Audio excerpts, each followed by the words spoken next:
Well, hello, my name is David Newsom, and I'm very pleased to present this short summary about the current positioning of Campylobacter in 2015 for a Google Hangouts hosted by Steve Pepper Associates.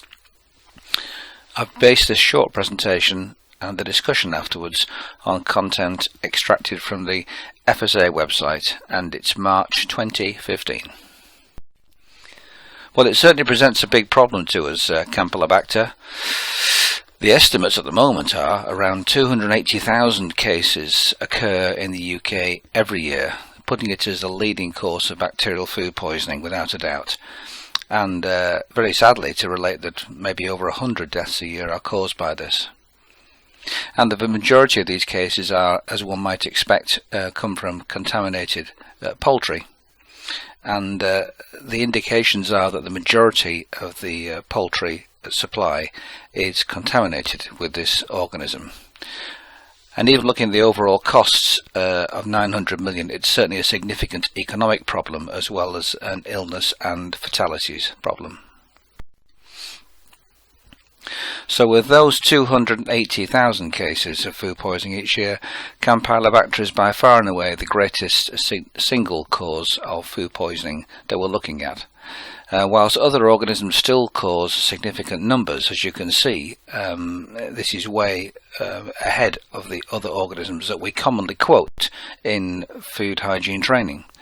And Salmonella is much lowest. These figures are not just the recorded cases, they're also estimates from community research as to the true incidence of these illnesses. There are some basic facts here for Campylobacter in terms of the symptoms and some of the severe actions that can occur because, of course, Campylobacter is a low infective dose organism. Again, like most food poisoning bacteria, young children and those over 60 are at a greater risk. And although many people do recover within a few days, the severe infections can be so bad that hospitalization and antibiotics are needed. The Food Standards Agency has seen this as such a severe threat that it has a specific campaign called Acting on Campylobacter Together, and this is an attempt to bring the whole of the food chain into a concerted effort to reduce Campylobacter infections, and the website is well worth a view, and there are plenty of documents there to study in your own time. There's a very public-facing campaign which last year was at the heart of Food Safety Week. A very simple comment, but in the home, preventing people from washing raw chickens could reduce contamination risks severely. And some of these pieces of advice that are very simple and straightforward can also be used in small food businesses and catering businesses who perhaps haven't thought about it or even understood it very well themselves.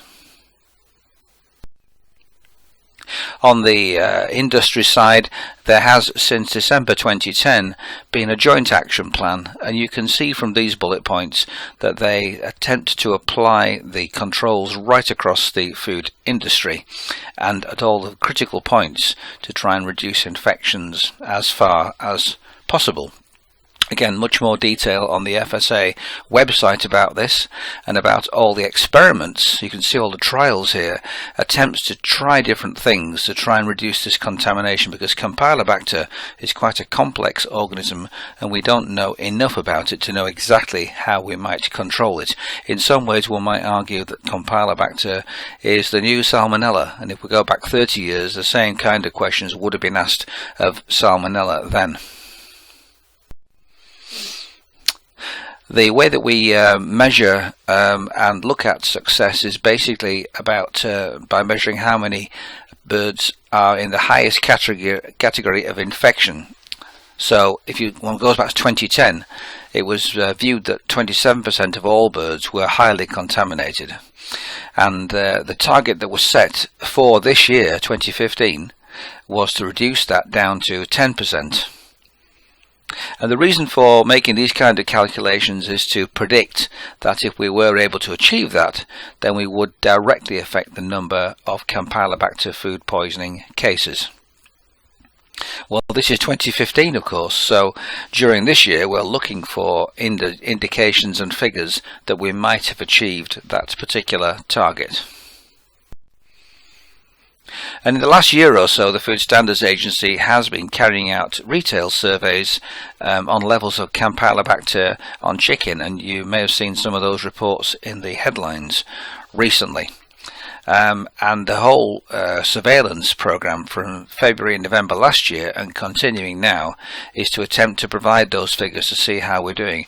What's really interesting here is that while 73% of chickens did test positive for the presence of Campylobacter, in fact it was only 19% that had the highest band of contamination.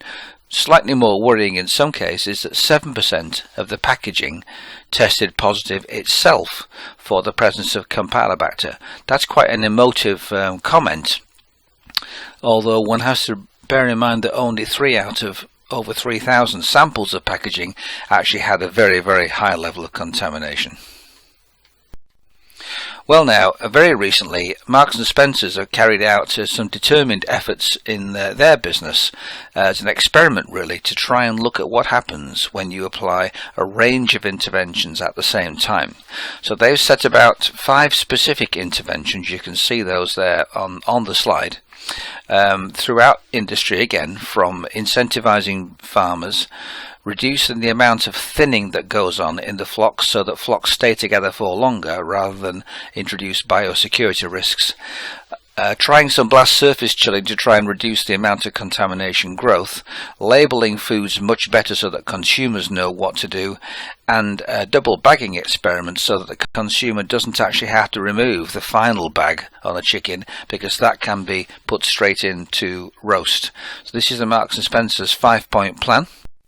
And although a complex graph, their first reports are suggesting that they are having an effect. If you look at the left-hand graph, that's August, September and October in 2014, before the plan, levels of contamination high, medium and low. And then the second graph on the right-hand side is the results after the plan has been put into place, and you can see, generally speaking, that there's an increase in the green area, which is less than 100 organisms per gram.